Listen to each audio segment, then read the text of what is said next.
threw 100-mile-an-hour fastball at it, and that was made a video. You can check it out on our Instagram. Pretty cool. Didn't break it.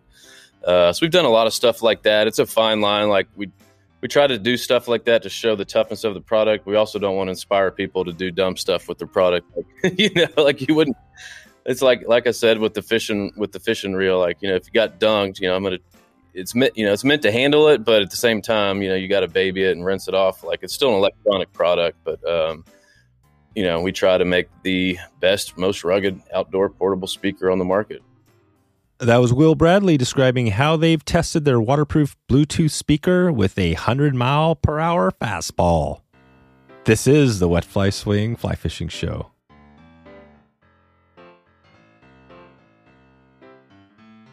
Hey, how's it going today? Thanks for stopping by the Fly Fishing Show. We're doing some live podcasting. We're testing it out. You can join in and find out when the next episode is at wetflyswing.com/live. That's LIVE. And right now we're setting up so you can actually join, be in the audience, or raise your hand, come up on stage, and you can ask a question for our guests. So check that out if you want to connect a little more to some of our live stuff we got going. Will Bradley, co-founder of Turtlebox Audio, breaks down a little more on the story of how this all came to be. We find out why so many boat owners are loving the Turtlebox, what the Yeti cooler horns are all about, and the aluminum skiff that Will's working on. This is pretty interesting. We talk a little about this new skiff. So without further ado, here is Will Bradley from turtleboxaudio.com. How's it going, Will? Hey, what's going on? Not much. Just getting ready to bang out another episode here with the Turtlebox founder. We had John on. I can't remember how it wasn't that long ago. We talked about a little bit about the background, and he mentioned you were kind of the at least the idea right behind this thing. So we're going to dig into Turtlebox audio, but before we get there, just talk about how you first got into fly fishing. How did you connect to the fly fishing space? Well, I grew up in Houston, and so we're about 50 minutes from the coast. I spent a lot of time growing up with my dad and fishing the Texas coast. And actually, saltwater fly fishing is kind of a new endeavor for me. It's kind of a new thing for me to learn and get into. We've got a lot of great salt flats here, a lot of marshlands, and so it was kind of the next step in my fishing career, so to speak, is to get more into sight casting for redfish, which has been really fun. I've done a lot of fly fishing up in Colorado, just on the rivers and stuff like that. But this is it's a lot harder. I also love hunting, and I feel like sight casting for redfish is kind of like combines fishing that I love and hunting that I love. It's like it's really cool, like stocking up on them and trying not to spook them and being quiet and all that. It's been a fun thing to learn. So yeah. Is that the hardest thing about redfish? Is just trying not to spook them, or what is the most challenging thing? Yeah, for me, being kind of new to it, one is finding them, and then presenting the fly like in a natural way where it doesn't spook them, or getting it on the right spot and pulling it across their nose. It's challenging, but it's what makes it fun. Yeah, definitely. And growing up, mostly wade fishing, you're just kind of blind casting all day. I mean, you're still seeing activity, and you're definitely not always blind casting, but it's just a different type of fishing, and they're both fun. I would do anything fishing related all the time. Exactly. It's fun to keep kind of growing your skill set and challenging yourself. And so I think fly fishing's been a fun way to do that. Yep, definitely. So did you grow up in Colorado, or how did you make your way out to Texas?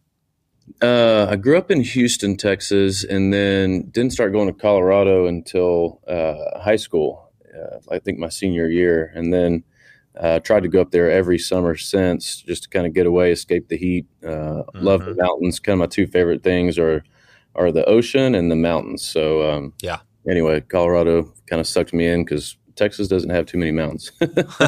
That's right. We've got some in Big Bend, but it's about the same drive. It's 10 hours from where I'm at to get to Big Bend, which is still in Texas, which is kind of crazy. You can drive 10 hours to be in the state of Texas. But that's amazing. It's only 12 hours to Colorado, so it's about the same. Wow, that's crazy. No kidding. Yeah. You guys are in a cool spot. And Well, I think, I mean, we talked, like I mentioned, John was on here, one of the co-founders. We talked a little bit about Turtlebox and what you guys have going. It was interesting because when he was describing it, he was kind of talking about all the four founders, and I think he mentioned you as the guy with the idea that came, could you talk about that? First of all, is that the case that how did this Turtlebox idea come to be? Yeah, so John and then two other guys and myself were kind of roommates. This is probably 8 years ago. And like I said, we were spending a lot of time on the coast. We had a sailboat together, some canoes, kayaks. Actually had a little John boat, but just spending a lot of time on the water and a lot of time outdoors. And we loved music.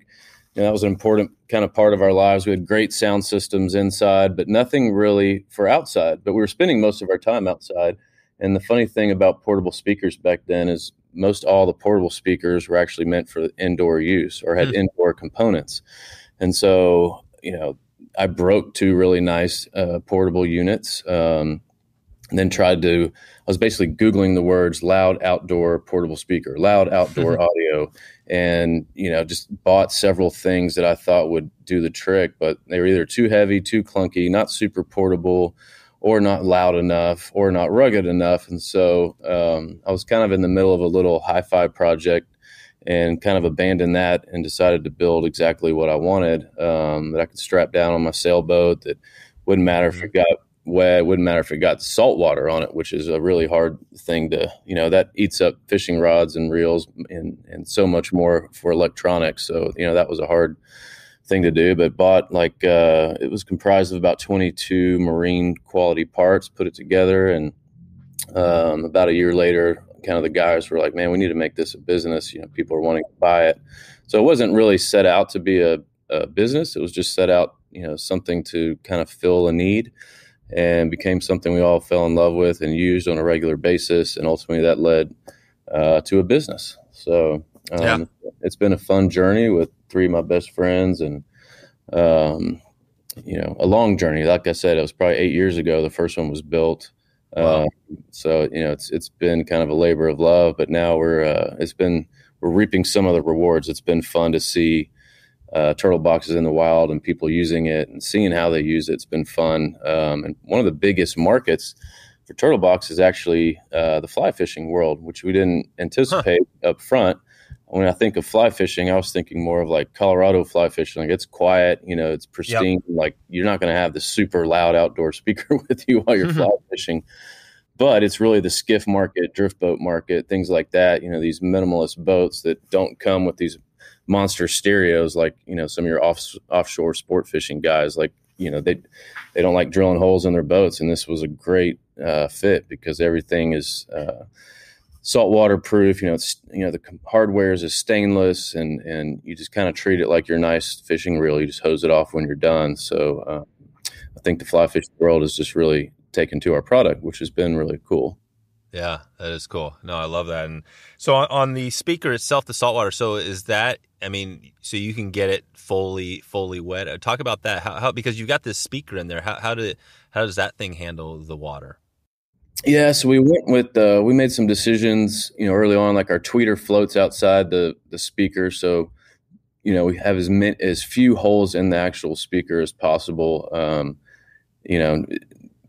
Basically less chances that water can get inside the box. And then, the other hard part about salt water is it's just so corrosive. So every little screw and everything, is stainless. Our titanium tweeter is, just hose it off when you're done. We went with that instead of a silk dome. And so anyway, we've just made a lot of little decisions like that to kind of make it as bomb proof as possible. But, still saltwater just eats stuff up. So you gotta, treat it like I'd treat it like I would if I dunked my reel or something, like hose it off, and all that. And, Gotcha. if you take good care of it, it's going to last and do you well. So with my speaker, I'm heading out on the river with the drift boat, in the week or whatever. So if it's falls into the river or on the side of the river for a little bit, that's going to be okay. Oh yeah. If it falls off your boat, it actually floats. Just pick it up and put it back in the boat and keep on going. It's freshwater. You don't really need to do anything. It's just No like kidding. it's like giving it a bath. So this thing is fully, literally, I mean, this is fully waterproof. You can, I mean, it was probably one of those things, right? Like watches or whatever, where you can't go under 6 meters or something like that. But it's it can get it can sit out in a rainstorm, fall in the river, everything's good. Yeah, it's actually rated to be underwater for I think 30 minutes at 3 feet. Oh wow. Yeah, I would not recommend that. That's just kind of our proof test to call it IP67 waterproof. But yeah, if it gets dunked, if it sits out in the rain, no problem. If you hose it off, no problem. So when I'm doing if I do a Turtlebox video this week, I can kind of play it, maybe test it out, dunk it under the water real quick, or let it drop in. That'd be a pretty good video. Let it float down the river. Oh yeah, yeah, for sure. Nice. Yeah, and you guys have the it comes with the straps, right? The orange straps, so you can strap it onto whatever as well. Yeah, we sell those separate for like $15, and it's a good value. I mean, it'll actually work with any normal hardware strap. Could you get your hardware store a 1-inch strap? What's nice about ours is they're 3 feet in length instead of like the 8 foot you'd get from the hardware store, and also ours are stainless as well. So again, salt proof, and they're going to last you a little bit longer. So it's cool. Yeah, I just had NRS, the rafting company. I just had one of their head of sales on. He talked about the NRS strap, right, which is that blue strap. And Bill Parks, I think, was the guy who invented that strap, that cam strap, or similar, right, to what you guys have. And man, talk about an interesting story. That guy literally started this company, NRS, which is probably one of the largest rafting companies. They sell all sorts of stuff. Right. Yeah. Instead of selling the $200 million company when he turned 85 or whatever, he went back to his employees, 100 or whatever, and said, "You know what? You guys have the company," and gave them the company. Yeah, I know. I know. He told that story, and the podcast isn't out yet. It's going to come out in a few weeks. But yeah, it's amazing, man. So that company and all that stuff that goes with it, it makes sense, when you see companies like that, that I already knew their service was amazing, but that's where it goes back to, right? The founders. And I mean, you guys are kind of the same thing, right? You four are the founders. What, when you look at what you guys have going as far as what each of you bring to the game, I mean, what do you think when you think of, I think John talked a little bit about this, but I mean, for you, what's your superpower? Oh, I don't have one. My superpower is having great partners. So it makes it a lot easier. And I think we all have very different, unique skill sets. So, anyway, it just kind of makes running a business a little bit easier. That's right. Yeah, the four people is that you guys just kind of spread things out and kind of whatever somebody likes to do, you kind of take on that task. Yeah, that's actually exactly how we do it. I mean, I think being a small business, we all wear a lot of hats, but we actually spent the month of January kind of doing a vision week, read the book Good to Great, which is a great book. If really whatever sector you're in, it can apply to you. But we spent a lot of time just deep diving into what our time and our resources are and our talents are, what we're good at, what we're not good at, and trying to divvy up our work accordingly, because we're all equal partners, which makes it fun but also makes it tough. And so I think that's one of the hard things about being a partnership with your good friends, but it's also one of the great things. Like if you can figure that out, we work really well together, we respect each other really well, and I think you'll see, that in our product. Like there's a lot of passion in our product, kind of like the same thing with NRS. Like, if you're talking to somebody like customer service, you're probably talking to one of the owners. And so it's, there's a different degree of respect there for the customer. And I think when people find that out, they really appreciate it as well. So it's pretty cool. But yeah, I like, a lot of the marketing and design side. I'm also a big relationship guy, so I enjoy business development, meeting people. What's been a cool thing that is kind of new to me is this whole social media world, and was a new thing for a lot of companies. And we had outsourced it when we were a young company, and we took it back in last year during kind of the pandemic, and took a lot of things back in house. Actually, one of the great things was social media. And I was amazed at how many people, like legitimate relationships, came out of social media. Like I really started connecting some of our customers and people that are ambassadors for us, and really getting to know them, and have made some really cool good, unique relationships, like not just, Facebook friends. Like these are like guys that I've, hunt or fish with and gone on trips with. And that's been a really neat part of the business, to be honest with you. Yep. Yeah. Are you going to keep with the social media, just keep on that and not outsource it, or what's your plan there? I think so. I mean, until we get too big where you just literally can't, but, I always want to kind of have a hand in it, because I think it's a really important part of our business, and really any business these days. Like, it's not just putting cool pictures up. It's really a way to engage with your customers, get feedback on your product. Like if something's wrong with it, or someone's unhappy with it, or if something is going great, like people love it. Like you hear all of that in real time, and you get to see who you're dealing with instead of like an email, or there's no face behind a name. Like you really get to connect with these people, and I really love that aspect of the business. And I think that applies to kind of everybody. Like if you don't have to own a business, you could be the guy that's fishing, and you can connect with the products you love and the people behind them. And anyway, it's cool. Yeah. That's what I love about this day and age, for all the, there's some negatives of social media, but the cool thing is that you can, almost reach out to anybody, and get a chance, at literally talking to somebody. I mean, so it's pretty cool. So when you do your, it sounds like you're talking to a lot of people and stuff like that. At the end of the day, after you've had a day of all, calls and all that stuff, are you energized, or are you totally drained? Pretty energized. It just depends on the day, but it's fun, again, working with your friends. We have a great office. We try really hard to create a really good dynamic here, like where it's a fun place to work. And so the end of the days are actually kind of fun. We usually will sit around for 30 minutes kind of after work winds down, and just catch up and shoot the breeze. And so I actually really enjoy the end of the days here at Turtlebox World. So yeah. You guys have like a ping pong table in there, or what's you guys? No, but that's a great idea. We need some more cool stuff in here. You know what I really want is a pair of those Yeti horns, like where you can rope it, put it on the end of your cooler. Have you seen those? Oh no, I haven't. That sounds cool. Yeah, we have Yeti stuff everywhere in this office. You can buy this like bullhorn, and you put it on. It fits in the end of your cooler. It just seems pretty random, but I guess a lot of people like it. So they're always sold out of them. But that's on my list. So now this is a bull. So it's a bullhorn, and it fits into the Yeti. Yeah, it fits in the side of the Yeti, and so your Yeti like kind of turns in this little roping bull, and you can buy a lasso and rope it. Which I used to actually know how to do that. I don't remember, but when I was up in Colorado one summer, I learned how to do it. So I wonder if it'll come back. If it'll be like riding a bike, but we'll see. Oh, I'm sure. Yeah, I'm sure you could still bust it out. Nice.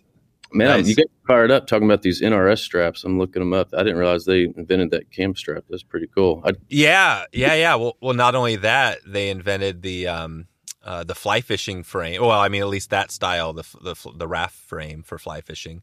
They invented the Bill's bag, which is that waterproof dry bag. Back before I think Bill was there, Bill Parks, they didn't really have a waterproof bag like that. Back in the day. Yeah, we were actually floating the Devil's River last week and doing some fly fishing, and I really wasn't familiar with NRS prior to that, but all of our gear was NRS. The outfitter, basically, like every little thing, which was it's pretty cool.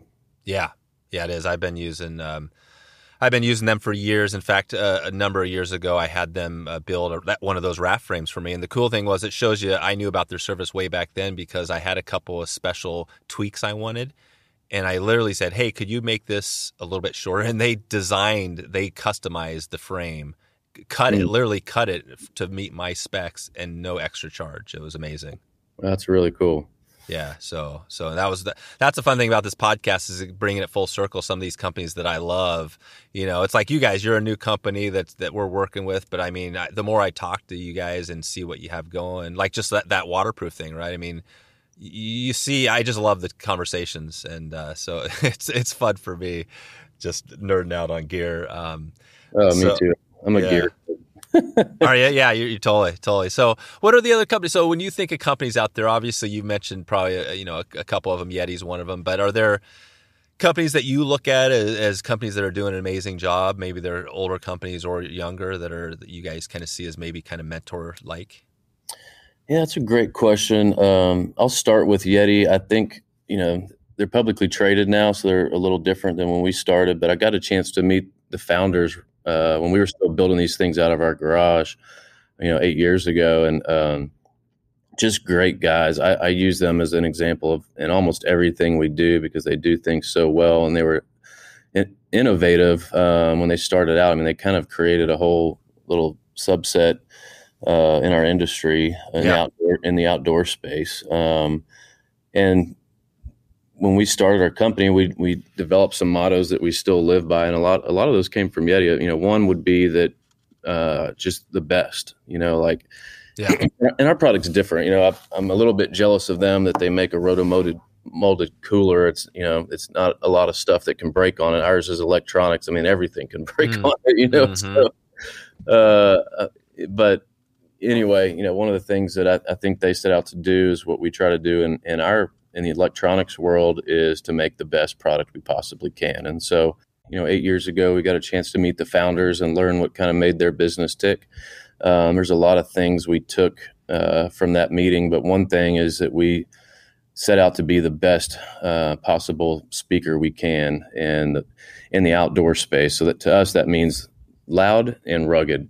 So as technology improves, we're going to keep making it louder and we're going to keep making it more rugged, and really just to be the best in our space and to keep it simple. We're not going to be all things to everybody. We're just going to be the very best we can in our little niche. And they still do so many things well. Like I love, they got in this video space, and when they started out like doing the Yeti Presents, I was like, man, why are they doing that? And now it's, I love it.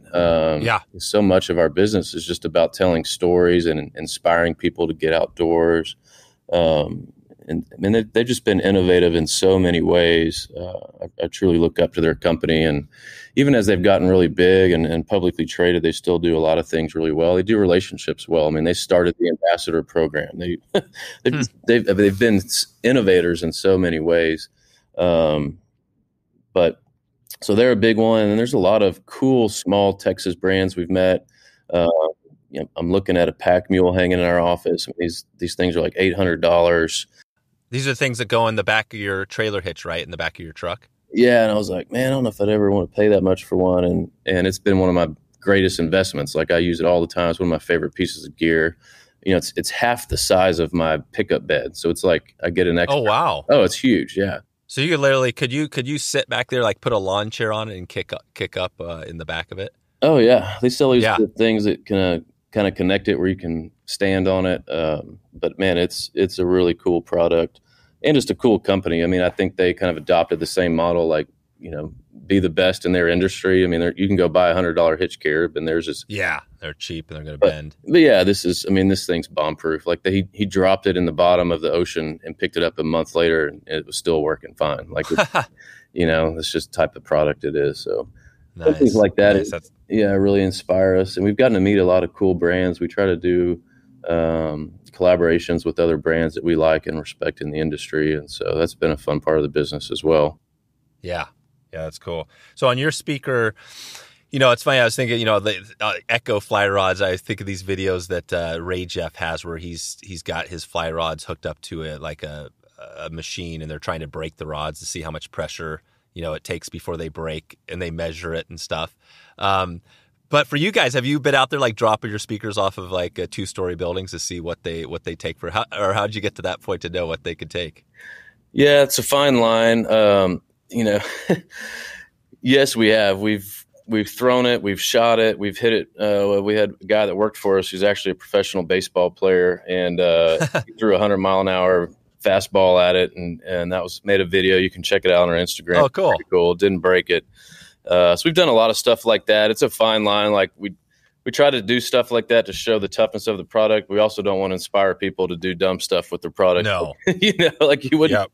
It's like I said with the fishing reel. Like, if you got dunked, it's meant to handle it, but at the same time, you got to baby it and rinse it off. Like it's still an electronic product, but we try to make the best, most rugged outdoor portable speaker on the market. And so it's meant to hold up to all that stuff, but at the same time, I'm not going to encourage people to, let it float down the river for 2 hours. I mean, No, pick it up, put it in your boat. But people still do, yeah. and it's amazing. Some of this, it's fun actually, and also amazing at some of the stuff people do with their speakers, like just covered in mud or whatever it is. We get all kind of cool stuff sent to us. But I could just imagine the ideas that people could do with the speaker. Yeah, you could test it out, but obviously, like anything, you got to take care of it. And if you don't take care of it, it's not going to perform. I mean, I think it goes back to the company, and this, I'm sure, as well.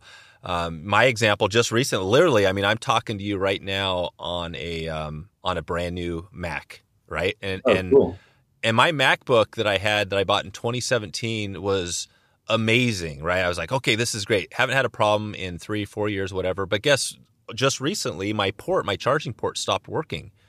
And not only that, the S key, it shows you how much I type, but the S key was wearing off, and literally the key fell off. And I'm like, oh my God, okay, this thing isn't going to last forever. So I went into Mac and talked to them. But again, right, I mean, because it's Mac and because I love them so much, I didn't think twice about buying another computer. I just went out and bought another Mac. Yeah. You know what I mean? And I don't know. I mean, that's got to say something for that company about their products, even though I had an issue, right? I had a problem. I had to spend, a bunch of money to buy a brand new Mac, and they were going to charge me to fix the old one. So again, I don't know. I just feel like the service they've performed for me for so long. Do you guys feel, when you look at your situation, when you deal with those, issues, right? When things come up, because they do come up, what do you think of it as your service? We're in an interesting space because we're in the outdoor space, and ideally I'd like to be like a Yeti or like a pack mule with some sort of limited lifetime warranty. But on the other side, we're an electronics company, and most electronics, I just bought a new MacBook 2 this summer.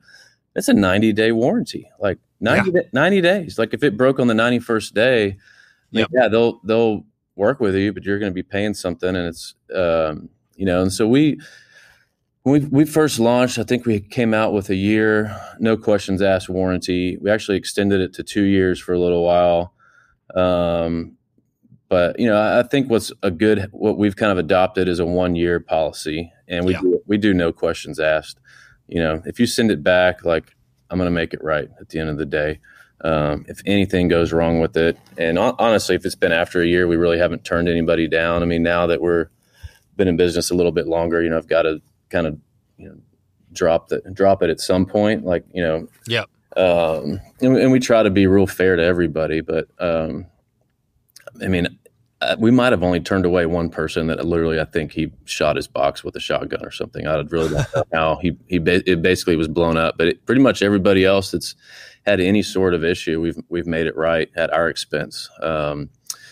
I think we treat customer service as like a marketing expense. Like it's really important to keep our customers happy, even if it costs me money and time. And, it's one of the most important things we do. It's also, it's very time consuming. I mean, to have a founder take a call and spend 30 minutes on a phone with a customer and, whatever it is, it's a really, important thing to us. I also think it's a lost art. Like most people in this digital age are just used to trashing stuff, used to things breaking. It's important that we make something that's a little bit timeless. And you can see it in the design of our product and the way that we make it. Like we really want this thing to stand up for a lifetime, which is really hard to do in the electronic space. Yep. And so that's a constant challenge, and especially an electronic that's meant to be outdoors and in harsh environments. We know it's going to get tested.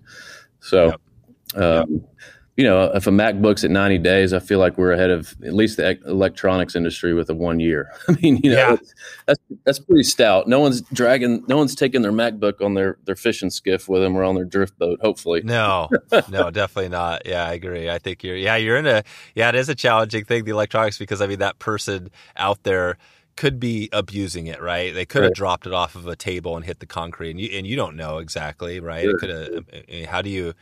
That could jiggle anything. So yeah, I hear the struggle, and also in the electronic space, the struggle is, it would seem too, that things are always right. Technology is always changing, getting better. I mean, how do you guys plan, or how do you stay ahead of the puck, right? Like, how do you like that next thing? Because I'd imagine there's going to be a speaker that does the same thing yours does, but is smaller, that's going to be coming out, right?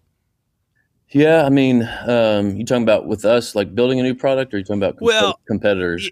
yeah, no, I'm thinking more like, so I guess it's a little bit of everything, but you've got this product, which is great, but I'm sure there's going to be some technology that's going to come out, in the future that's going to be something maybe you guys want to do, and maybe you move away from this or you make it better, right? How do you, how does your project or your product evolve over the years?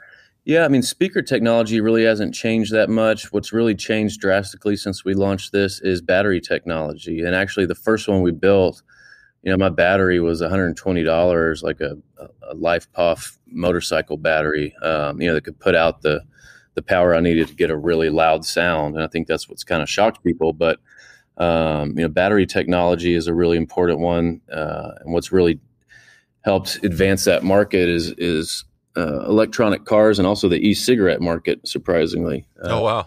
As battery costs have come down, which was a big barrier to entry for us because we have a massive power plant behind this thing to get the sound that we need. And so, as battery technology increases, I think our costs will come down, but also, longevity, Yep. power can go up. I can keep making it louder. Although I think we're already, people don't necessarily need it much louder than it already is. We try to be the loudest in the market. I think that's an important feature for outdoor use. You get outside over the wind and waves and you just can't hear most products. And so we kind of have a unique design in that, in a specific sound curve for the outdoors. Like if you were to buy something for your house, I'd tell you to go buy a different product. I wouldn't tell you to buy a Turtlebox. Go buy. Yeah. There's some great companies out there, and we try to stay very focused and stay in our lane. Like, to make something specifically for the outdoors, and not every company does that. We're also the only marine grade portable speaker on the market. It's like I said, a lot of these portable products are really indoor products, which doesn't make sense. Like, if you're indoors, why you just buy something that plugs into the wall? You don't need it to be portable. But yeah, ours is really meant to be heard and listened to outside. And so, gotcha. It's my back porch speaker, and then when I do go fishing or at a ranch or whatever, it goes with me. I just take it with me. But, that's cool. Yeah. So. Huh.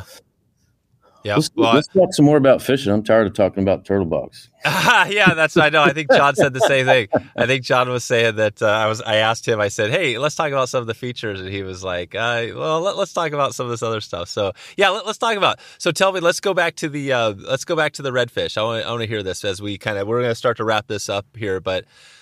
Again, you're obviously not like a guide or a pro or anything like that, but I think there's probably a lot to be learned from somebody. I haven't been out yet, and I plan on doing it as soon as possible, to get out for them. But, if, say, somebody's going to be heading out there for the first time, like, what should they be thinking about with Redfish? I mean, is it pretty straightforward, or, what do you love about it?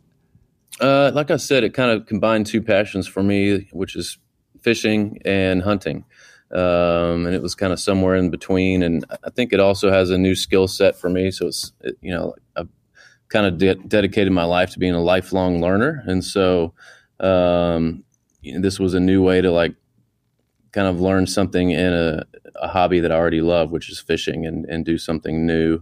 I don't think you can master it. So, you can't master fly fishing or redfish.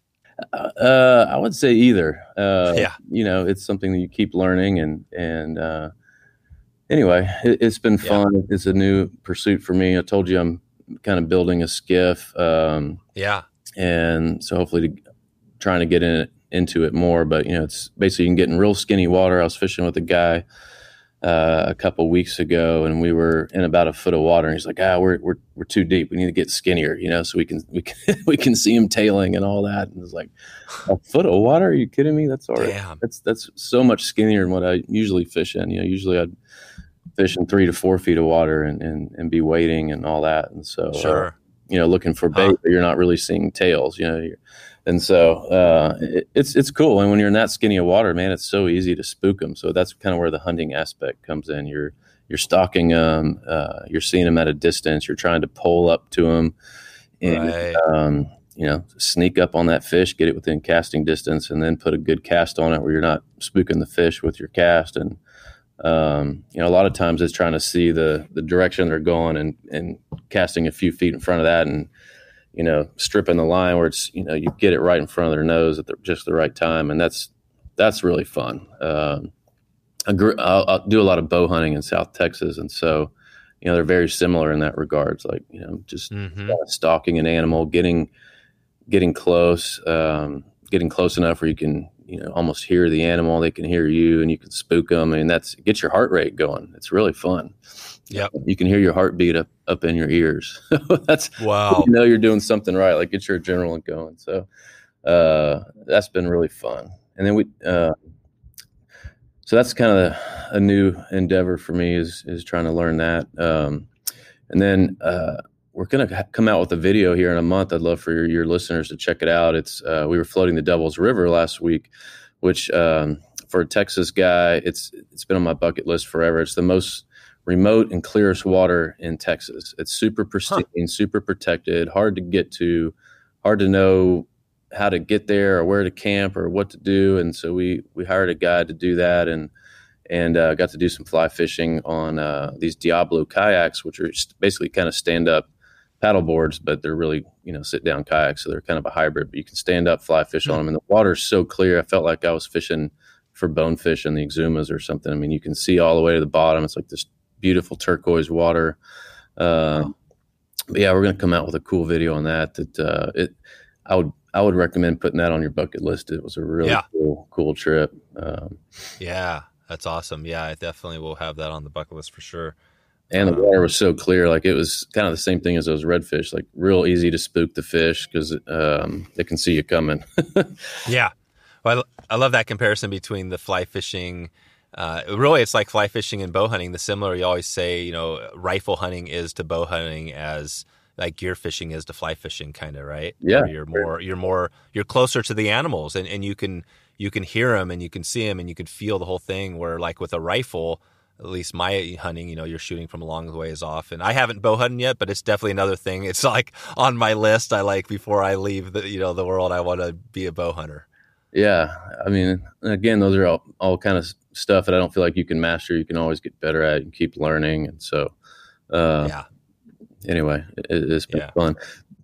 And also, there's a cool connection with the person you're fishing with or hunting with. Well, I guess bow hunting, you're really by yourself, but right. With these redfish, you're with one other person. You've got a guy pulling you and then a guy on the casting platform. And so you're really working hand in hand. And it's kind of a little beautiful dance between and so you feel like you get to know each other well. And like I said, I'm a relationship guy, so I enjoy that aspect of it, like time on the water with friends or customers or whoever. So yep.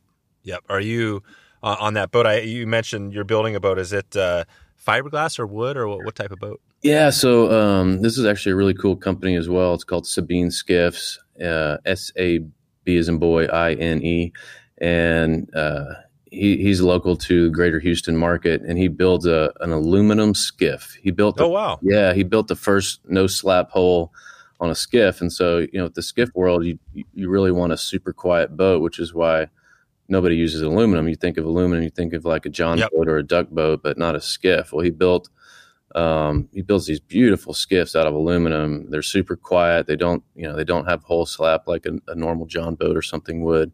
But what's nice about aluminum for our coast is we just have all these oyster reefs and beds that'll just tear up a fiberglass boat. And, and just, we have super skinny bays. And so you go out there and I see guys, stuck out in the middle of the bay, but, should be 3-4 feet deep, but you just got this random oyster reef out there in the middle. And if you're not familiar with the waters, it's pretty easy to totally mess up your boat or break off a lower unit on your engine. So aluminum is actually a great option for our bay system. One, it's light, like you could pick up the front of the boat with one hand.